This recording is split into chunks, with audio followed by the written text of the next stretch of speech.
వ్యాప్తంగా కార్మిక సంఘాలు భారత్ బంద్ నిర్వహిస్తున్నాయి। ఈ బంద్కు 10 కేంద్ర కార్మిక సంఘాలు, రైతు సంఘాలు మద్దతు ఇచ్చాయి। ఇక ప్రభుత్వ విధానాలు కార్పొరేటర్లకు అనుకూలంగా కార్మికులకు వ్యతిరేకంగా ఉన్నాయని ఉమ్మడి వరంగల్ జిల్లా వ్యాప్తంగా నిరసనలు చేస్తూ ర్యాలీ నిర్వహించారు। మహాత్మా గాంధీ జాతీయ గ్రామీణ ఉపాధి హామీ పథకాన్ని రద్దు చేయడంతో దేశంలోనే కోట్లాది మంది గ్రామీణులు ఉపాధి కోల్పోయే పరిస్థితులు నెలకొన్నాయని వారు వాపోయారు। ఇక ఈ బంద్కు మద్దతుగా కాంగ్రెస్ ఎమ్మెల్యే నాయని రాజేందర్ రెడ్డి అలాగే సిపిఐ సిపిఎం వివిధ ట్రేడ్ యూనియన్లు మద్దతుగా ర్యాలీ నిర్వహించారు। ఇక దీనిపై మరింత సమాచారం మా ప్రతినిధి సాల్మన్ అందిస్తారు। కేంద్ర ప్రభుత్వం తీసుకొచ్చిన 4 లేబర్ కోడ్లను రద్దు చేయాలని చేస్తే ఆ వివిధ కార్మిక సంఘాలు అదేవిధంగా కాంగ్రెస్ పార్టీ అయితే ఆ కేంద్ర ప్రభుత్వానికి వ్యతిరేకంగా ర్యాలీ నిర్వహిస్తున్నారు। దీనికి సంబంధించి వరంగల్ కలెక్టరేట్ వద్ద పెద్ద ఎత్తున ఆందోళన అయితే నిర్వహించారు। దీనికి సంబంధించిన ఆ విషయాలు మరికొన్ని విషయాలు అడిగి తెలుసుకుందాం। సార్ చెప్పండి, ఈ యొక్క లేబర్ కోడ్లను రద్దు విషయంలో మీ యొక్క అభిప్రాయం ఏంటి?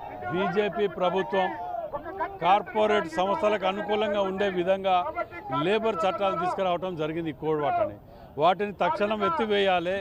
లేని ఎడల కార్మికులు ఊక్కునే పరిస్థితి ఉండదు।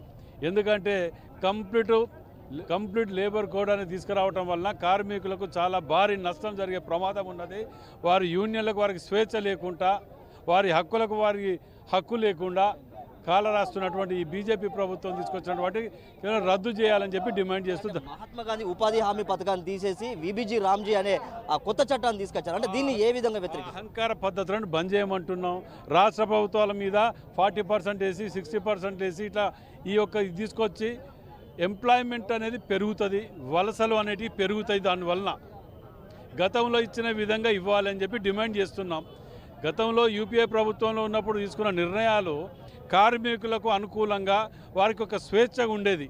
ఇవాళ వారి స్వేచ్ఛకు స్ట్రైక్ చేయాలన్నా లేదు, నోటీస్ ఇవ్వాలన్నా 2-3 నెలల ముందు ఇవ్వాలి। 7-10 మంది ఉంటే యూనియన్ పెట్టరాదు, 100 మందికి తక్కువ పెట్టరాదు। రాత్రికి మేము టెంట్ లేపుతామంటే పర్మిషన్లు అవసరం లేదు। ఇలాంటి అన్నీ కూడా ఇలా ఇంక్లూడ్ అయి ఉన్నాయి। కాబట్టి వీటిని రద్దు చేయాలని చెప్పి డిమాండ్ చేస్తుంది। పెద్ద తరగతి అంటే మధ్యతరగతి కార్మికుల కోసం అంటే ఒక కమ్యూనిస్టు పార్టీలు అయితే పెద్ద ఎత్తున ఆందోళన కార్యక్రమం అయితే చేపట్టింది। ఈ యొక్క చట్టాలను వ్యతిరేకించి అంటే మీరు ఏ విధంగా మళ్ళీ చట్టాలను పునరుద్ధరించడానికి మీ యొక్క ప్లాన్ ఏంటి?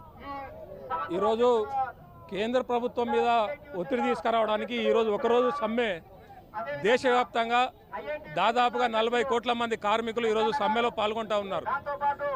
ఏదైతే 4 లేబర్ కోడ్లను తీసుకురావడం జరిగిందో ఈ లేబర్ కోడ్ల వల్ల ఈరోజు అయితే చట్టాలు ఉన్నాయో లేబర్ హక్కుల కోసం చట్టాలు ఉన్నాయో ఆ చట్టాలన్నీ కూడా తుంగలే తొక్కే విధంగా కార్మికులకు ఏదైతే గతం లోపల లేబర్ కోట్లు అనేటివి ఉండేటి ఆ లేబర్ కోట్లు ఉండవు। ఎందుకంటే కార్మికులకు హక్కులు లేవు, కార్మికులకు ఏ రకమైనటువంటి డిమాండ్లు చేయడానికి లేదు, ఏ రకమైనటువంటి సమ్మె చేయడానికి లేదు, డిమాండ్ చేయడానికి లేదు, వేతనాలు పెంచు అని చెప్పి అడగడానికి లేదు, ఈఎస్ఐ ఇవ్వడం అని అడగడానికి లేదు, పిఎఫ్లు ఇవ్వడం అడగడానికి లేదు, బోనస్లు అడగడానికి లేదు, ఏ రకమైనటువంటి హక్కులు లేవు।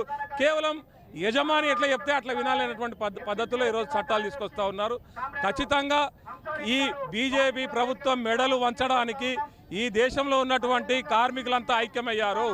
కాంగ్రెస్ పార్టీనే కాదు, ఈ దేశంలో ఉన్నటువంటి అన్ని పార్టీలు బీజేపీ మినహాయించి ఈ దేశంలో ఉన్నటువంటి కార్మిక వర్గాలన్నీ కార్మిక సంఘాలన్నీ కూడా ఐక్యమైనవి। ఖచ్చితంగా ఈ బీజేపీ ప్రభుత్వం మెడలు వంచి గతంలో ఏ రకమైనటువంటి ఆ చట్టాలను పునరుద్ధరించేంత వరకు ఈ పోరాటం అనేది కొనసాగుతుంది।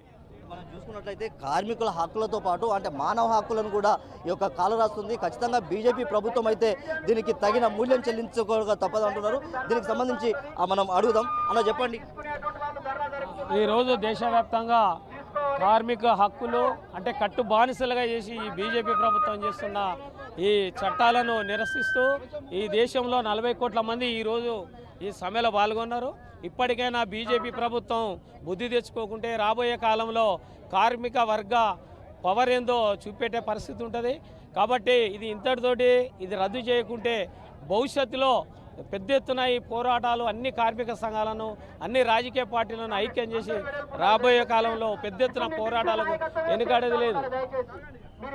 దేశంలో 40 కోట్ల మంది కార్మికులు అయితే ఆందోళన చేస్తున్నారు. ఖచ్చితంగా ఈ యొక్క చట్టాలను మళ్ళీ పునరుద్ధరించేందుకైతే ఆ పెద్ద ఎత్తున పోరాటం చేస్తాం. ఖచ్చితంగా ఈ యొక్క కేంద్ర ప్రభుత్వం తీసుకొచ్చిన ఆ చట్టాలను, కార్మిక వ్యతిరేక చట్టాలను అయితే మళ్ళీ పునరుద్ధరించేంత వరకు అయితే మేము పోరాటం చేస్తామని అయితే ఇక్కడ కేంద్ర ప్రభుత్వాన్ని హెచ్చరిస్తున్నారు.